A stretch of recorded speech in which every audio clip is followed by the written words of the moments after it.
औज़ुबिल्लाहिमिनश्शैतानिर्रजीम बिस्मिल्लाहिर्रहमानिर्रहीम। करोड़ों दुरूद नबी करीम सल्लल्लाहु अलैहि वसल्लम पे। तमाम दोस्त एक मरतबा दुरूद शरीफ पढ़ लें सल्लल्लाहु अलैहि वसल्लम।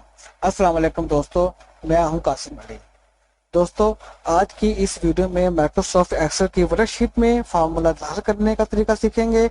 वर्कशीट पर कोई भी फार्मूला दाखिल किया जा सकता है, यानी कि ऐड करना, सब्ट्रैक्ट करना, मल्टीप्लाई करना और डिवाइड कराया जा सकता है। फिर इन सेल में कोई भी नंबर्स आप टाइप करेंगे तो इस फार्मूले के मुताबिक आपको रिजल्ट शो होगा।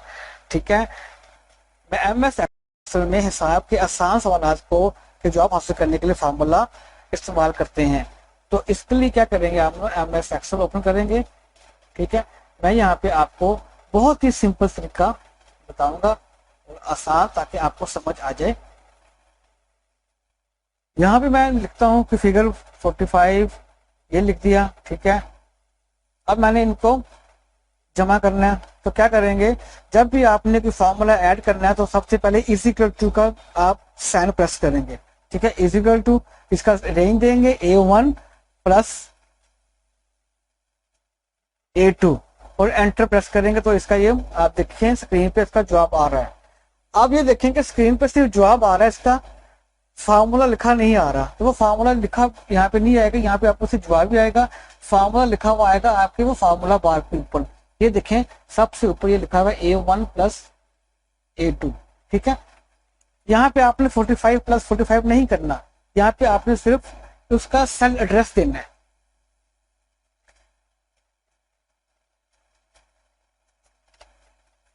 बात आपको कई सेल्स का मजमूआ हासिल करने के लिए काफी लंबा फार्मूला ऐड करना पड़ता है।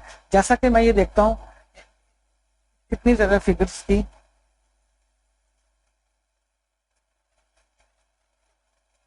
अब देखें मैंने A1 से लेकर A7 तक टाइप किया, तो ये अब इसको क्या करेंगे, A1 plus A2 plus A3 plus इसी तरह करेंगे? नहीं, हमने ऐसा हरगिज नहीं करना, क्योंकि एमएस एक्सेल वालों ने वक्त की बचत के लिए फार्मूले को मुख्तसर कर दिया। आपने इक्वल टू प्रेस करना है और सिंपली SUM सम लिखना है, ब्रैकेट शुरू। यहाँ पे इसका क्राइटेरिया फिल करना है। क्राइटेरिया में क्या है, नंबर 1। ठीक है, नंबर 1 कौन सा है, A1। ठीक है, यहाँ से हमें शुरू करना है और नंबर 2 देना है। यहाँ पे कॉलन का निशान प्रेस करेंगे। ठीक है, यहाँ इसकी रेंज दे देंगे। ये पूरी एक रेंज आ गई है। ठीक है, A1 से लेकर A7 तक पूरी रेंज आ गई है। हम लोग कहते हैं कि A1 से लेकर A7 तक का सबका सम कर दे, सबको जमा कर दे। तो ये इसके बाद हम लोग एंटर प्रेस करेंगे तो ये देखिए इसका जवाब आ चुका है। तो है ना ये आसान तरीका, आप इसको ट्राई कीजिएगा। अच्छा, एक तरीका और भी है, एक तरीका आप ये भी देख लें।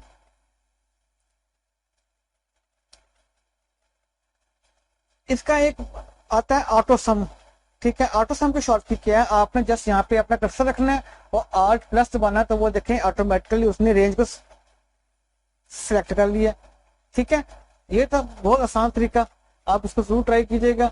अच्छा, तो दोस्तों ये चलते हैं आप अगली शीट की तरफ। ये कल मैंने कुछ शीट बनाई थी आपके सामने।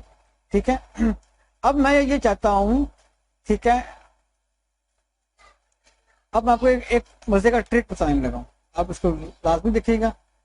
ये देखिए मैंने ये लफ्ज लिखा है जनवरी,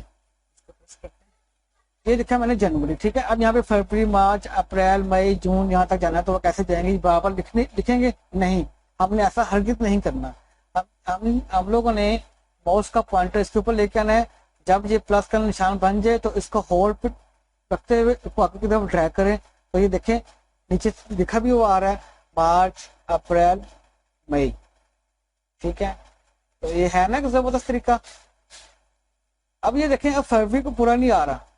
फैब्रिक को पूरा करने के लिए आपने दी जो सा भी आपने बड़ा करना है, इसके ऊपर आपने डबल क्लिक करना है। तो ये देखें उसकी विड्थ उसके ऑटो हो गई है, उसके मुताबिक हो गई है। तो इसको आप देखते हैं, सम करते हैं। सम का वही तरीका है। ठीक है, इज इक्वल टू सम।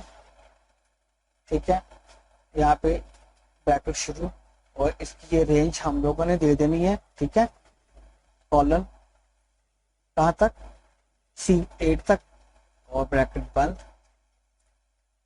ये देखा हमारा आ गया। अब यहाँ पे भी देंगे, यहाँ पे क्या करेंगे, इसको हम लोग जस्ट कॉपी करेंगे Ctrl+C करते हुए।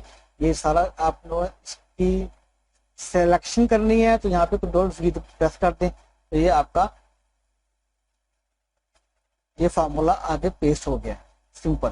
ठीक है, तो दोस्तों ये तो थी आज की वीडियो। वीडियो को आप लाइक कर दें, सब्सक्राइब कर दें और शेयर कर दें ताकि मेरी नई आने वाली वीडियो आपको बर वक्त मिलती रहे। अगली वीडियो के लिए मैं आपसे इजाजत चाहता हूँ। अल्लाह हाफिज।